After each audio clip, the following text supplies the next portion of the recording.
40 years ago, on June 23, 1985, Canada faced the deadliest act of terrorism in its history.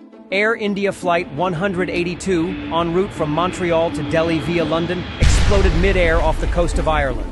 All 329 people on board perished, including 268 Canadians. It was a tragedy that shook the world and tore apart families across Canada. Among the dead were 82 children and 35 prominent Sikh Canadians.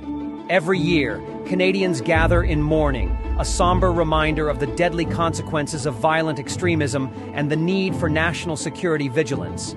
But 4 decades later, questions remain unanswered. How did Canada fail to prevent the bombing despite repeated warnings?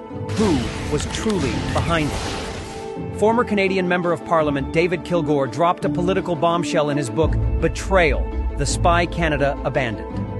Kilgour alleges that India's Foreign Intelligence Agency, the Research and Analysis Wing, or RAW, orchestrated the bombing as part of a broader campaign to silence Sikh voices in the diaspora. The bombing came just 1 year after the Indian military's Operation Blue Star, the storming of the Golden Temple and the anti-Sikh pogroms of 1984, which claimed over 3,000 lives.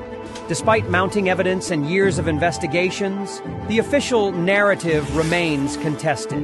The Canadian Security Intelligence Service, CSIS, was accused of destroying wiretap tapes. Informants vanished. Trials collapsed. Today, Canada commemorates the lives lost.